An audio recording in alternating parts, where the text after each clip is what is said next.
Uma produção WGBH Boston associada a Harvard University. Qual a coisa certa a fazer?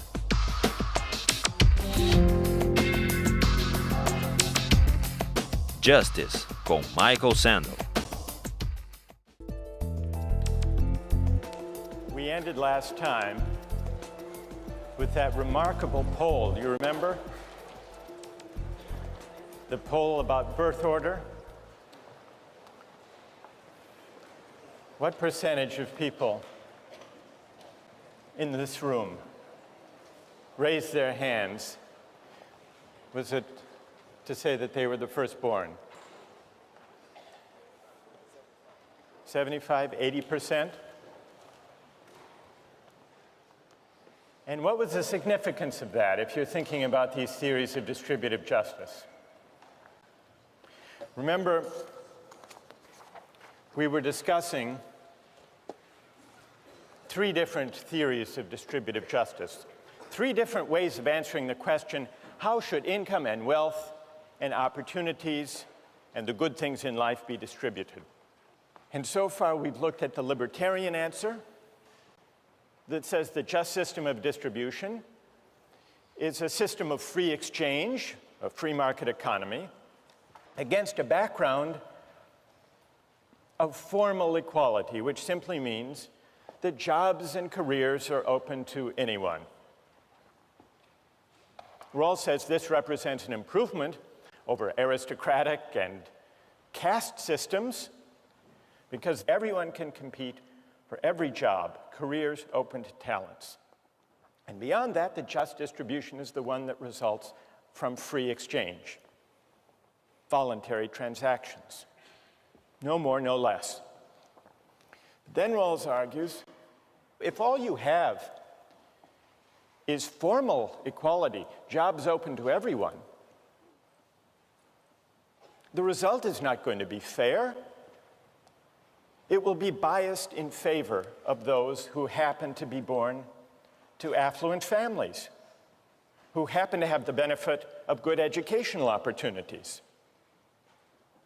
And that accident of birth is not a just basis for distributing life chances. And so many people who notice this unfairness, Rawls argues, are led to embrace a system of fair equality of opportunity. That leads to the meritocratic system. Fair equality of opportunity. But Rawls says, even if you bring everyone to the same starting point in the race, what's going to happen? Who's going to win? The fastest runners. So once you're troubled by basing distributive shares on morally arbitrary contingencies, you should, if you reason it through, be carried all the way to what Rawls calls the democratic conception, a more egalitarian conception of distributive justice that he defines by the difference principle. Now, he doesn't say that the only way to remedy or to compensate for differences in natural talents and abilities is to have a kind of leveling equality, a guaranteed equality of outcome. But he does say there's another way to deal with these contingencies. People may gain, may benefit from their good fortune, but only on terms that work to the advantage of the least well-off. And so we can test how this theory actually works by thinking about some pay differentials that arise in our society. What does the average school teacher make in the United States, do you suppose? Roughly. It's a little more, 42,000. What about David Letterman? How much do you think David Letterman makes? More than a school teacher? $31 million. David Letterman. Is that fair? That David Letterman makes that much more than a school teacher? Well, Rawls's answer would be, it depends whether the basic structure of society is designed in such a way that Letterman's $31 million is subject to taxation so that some of those earnings are taken to work for the advantage of the least well-off. One other example of a pay differential. A justice of the United States Supreme Court. What do they make? It's just under $200,000. Here's Sandra Day O'Connor, for example. There she is. But there's another judge who makes a lot more than Sandra Day O'Connor. Do you know who it is? Judge Judy. How did you know that? You watch? You know, but you've heard. You're right. Judge Judy, you know how much she makes? There she is. $25 million.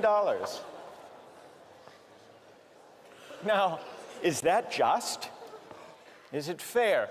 Well, the answer is it depends whether this is against a background system in line with the difference principle, where those who come out on top in terms of income and wealth are taxed in a way that benefits the least well-off members of society. Now, we're going to come back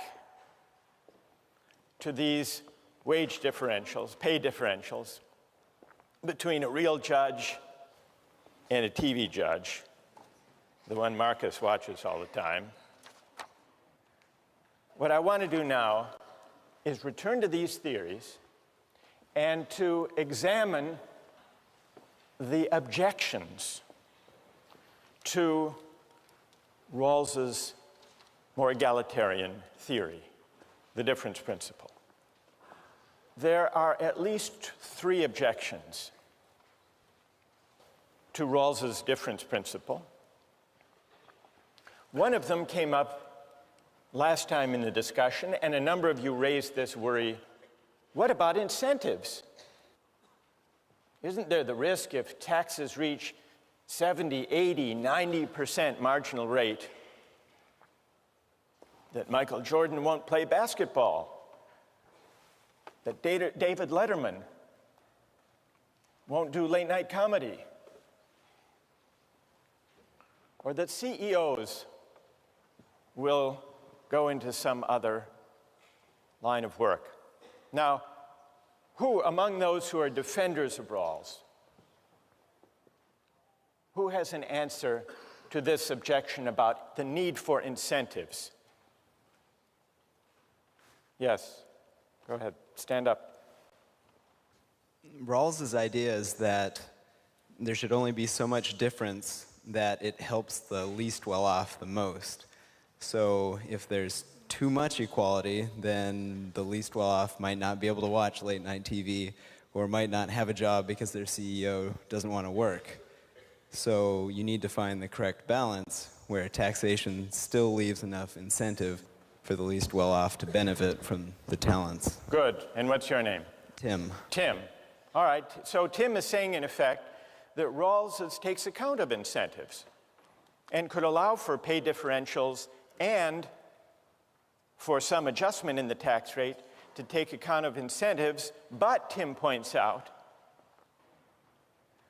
the standpoint from which the question of incentives needs to be considered is not the effect on the total size of the economic pie, but instead from the standpoint of the effect of incentives or disincentives on the well-being of those at the bottom.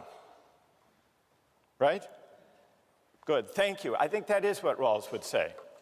In fact, if you look in section 17, where he describes the difference principle, he allows for incentives. The naturally advantaged are not to gain merely because they are more gifted, but only to cover the costs of training and education and for using their endowments in ways that help the less fortunate as well. So you can have incentives.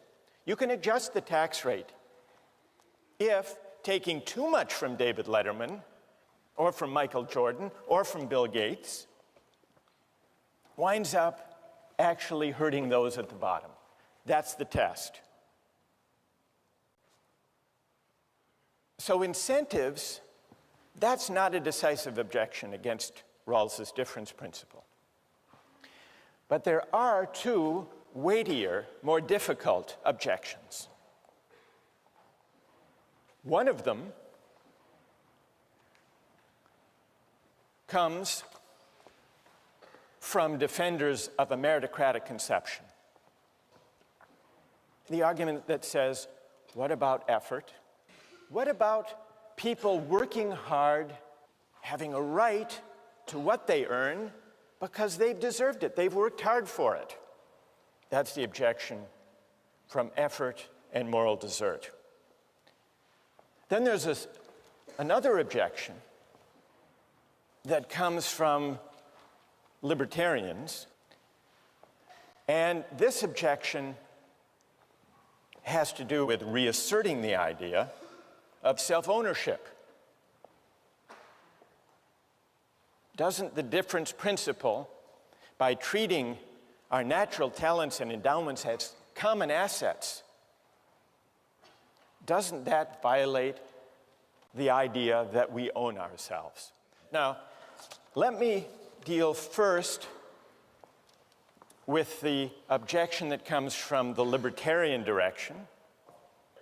Milton Friedman writes in his book, Free to Choose, life is not fair. And it's tempting to believe that government can rectify what nature has spawned. But his answer is, the only way to try to rectify that is to have a leveling equality of outcome, everyone finishing the race at the same point, and that would be a disaster. This is an easy argument to answer, and Rawls addresses it in one of the most powerful passages, I think, of A Theory of Justice. It's in section 17.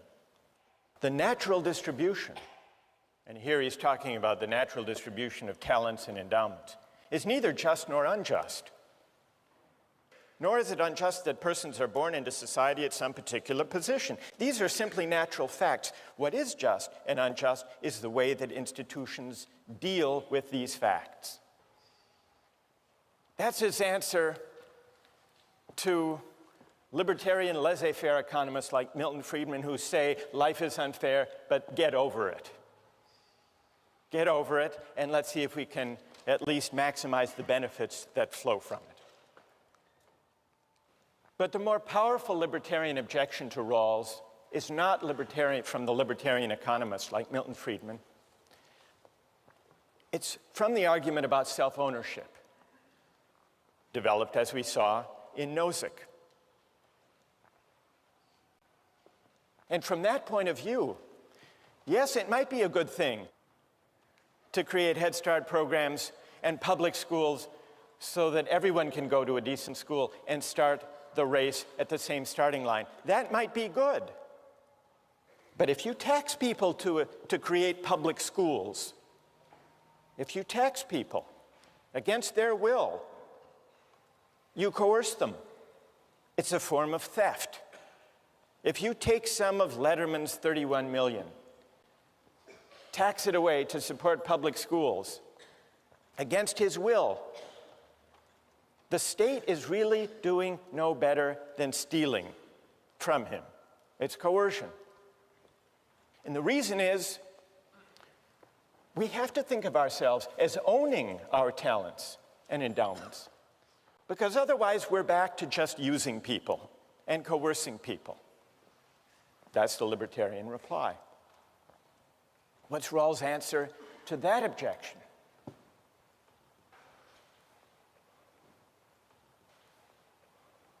He doesn't address the idea of self-ownership directly. But the effect, the moral weight of his argument for the difference principle is maybe we don't own ourselves in that thoroughgoing sense after all.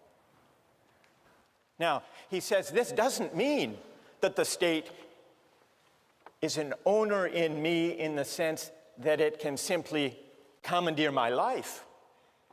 Because remember, the first principle we would agree to behind the veil of ignorance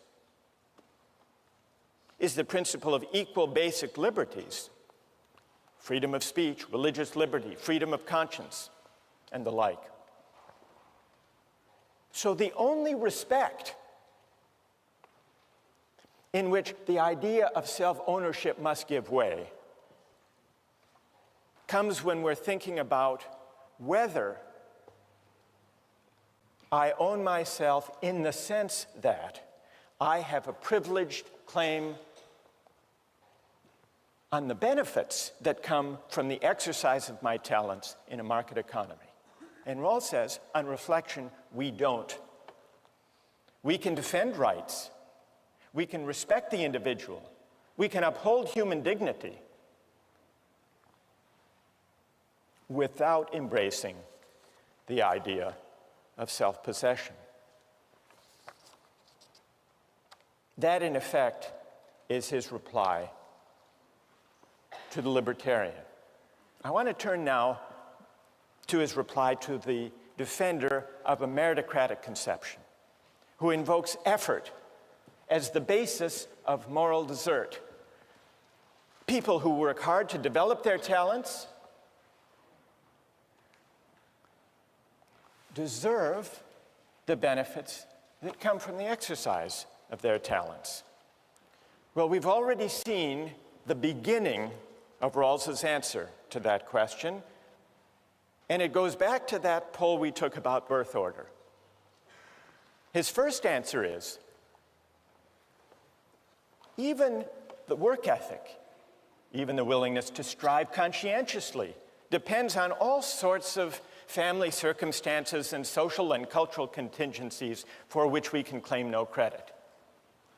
You can't claim credit for the fact that most of us, happen to be first in birth order, and that for some complex psychological and social reasons, that seems to be associated with striving, with achieving, with effort. That's one answer. There's a second answer. Those of you who invoke effort, you don't really believe that moral desert attaches to effort. Take two construction workers. One is strong and can raise 4 walls in an hour without even breaking a sweat. And another construction worker is small and scrawny and has to spend 3 days to do the same amount of work. No defender of meritocracy is going to look at the effort of that weak and scrawny construction worker and say, therefore, he deserves to make more. So it isn't really effort. This is the second reply to the meritocratic claim. It isn't really effort that the defender of meritocracy believes is the moral basis of distributive shares. It's contribution. How much do you contribute? But contribution takes us straight back to our natural talents and abilities, not just effort. And it's not our doing how we came into the possession of those talents in the first place. All right, suppose you accepted these arguments, that effort isn't everything, that contribution matters from the standpoint of the meritocratic conception, that effort even isn't our own doing. Does that mean, the objection continues, does that mean that according to Rawls, moral desert has nothing to do with distributive justice? Well, yes. Distributive justice is not about moral desert. Now, here, Rawls introduces an important and a tricky distinction. It's between moral desert on the one hand and entitlements to legitimate expectations on the other. What is the difference between moral deserts and entitlements? Consider two different games, a game of chance and a game of skill. Take a game of pure chance. Say I play the Massachusetts State Lottery, and my number comes up. I'm entitled to my winnings. But even though I'm entitled to my winnings, there's no sense in which, because it's just a game of luck, no sense in which I morally deserve to win in the first place. That's an entitlement. Now contrast the lottery with a different kind of game, a game of skill. Now, imagine the Boston Red Sox winning the World Series. When they win, they're entitled to the trophy, but it can be always asked of a game of skill, did they deserve to win? It's always possible, in principle, to distinguish what someone's entitled to under the rules and whether they deserve to win in the first place. That's an antecedent standard, moral desert. Now, Rawls says distributive justice is not a matter of moral desert, though it is a matter of entitlements to legitimate expectations. Here's where he explains it. A just scheme answers to what men are entitled to. It satisfies their legitimate expectations, is founded upon social institutions. But what they are entitled to is not proportional to, nor dependent on, their intrinsic worth. The principles of justice that regulate the basic structure do not mention moral desert, and there is no tendency for distributive shares to correspond to it. Why does Rawls make this distinction? What morally is at stake? One thing morally at stake is the whole question of effort that we've already discussed. But there's a second contingency, a second source of moral arbitrariness that goes beyond the question of whether it's to my credit that I have the talents that enable me to get ahead. And that has to do with the contingency that I live in a society that happens to prize my talents. The fact that David Letterman lives in a society that puts a great premium, puts a great value on a certain type of smirky joke, that's not his doing. He's lucky that he happens to live in such a society. But this is a second contingency. This isn't something that we can claim credit for. Even if I had sole, unproblematic claim to my talents and to my effort, it would still be the case that the benefits I get from exercising those talents depend on factors that are arbitrary from a moral point of view. What my talents will reap in a market economy, what does that depend on? What other people happen to want or like in this society. It depends on the law of supply and demand. That's not my doing. Certainly not the basis for moral desert. What counts as contributing depends on the qualities that this or that society happens to prize. Most of us are fortunate to possess, in large measure, for whatever reason, the qualities that our society happens to prize. The qualities that enable us to provide what society wants. In a capitalist society, it helps to have entrepreneurial drive. In a bureaucratic society, it helps to get on easily and smoothly with superiors. In a mass democratic society, it helps to look good on television and to speak in short, superficial sound bites. In a litigious society, it helps to go to law school and to have the talents to do well on LSATs. But none of this is our doing. Suppose that we, with our talents, inhabited not our society, technologically advanced, highly litigious, but a hunting society or a warrior society. What would become of our talents then?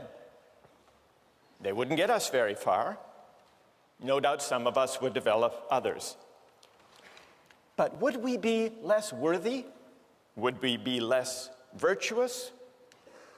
Would we be less meritorious if we lived in that kind of society rather than in ours? Rawls's answer is no. We might make less money, and properly so.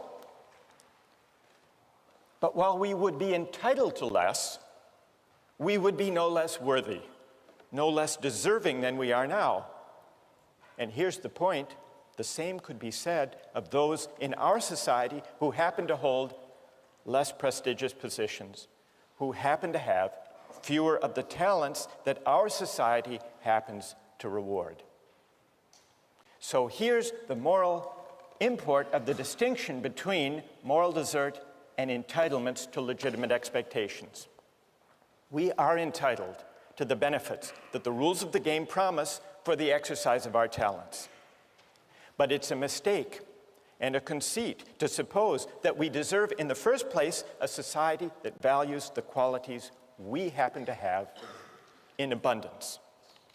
Now, we've been talking here about income and wealth. What about opportunities and honors? What about the distribution of access, of seats in elite colleges and universities? It's true. All of you, most of you firstborn, worked hard, strived, developed your talents to get here. But Rawls asks, in effect, what is the moral status of your claim to the benefits that attach to the opportunities you have? Are seats in colleges and universities a matter, a kind of reward, an honor for those who deserve them because they've worked so hard? Or are those seats, those opportunities and honors, entitlements to legitimate expectations that depend for their justification on those of us who enjoy them doing so in a way that works to the benefit of those at the bottom of society? That's the question that Rawls's difference principle poses. It's a question that can be asked of the earnings of Michael Jordan and David Letterman and Judge Judy, but it's also a question that can be asked of opportunities to go to the top colleges and universities. And that's a debate that comes out when we turn to the question of affirmative action next time.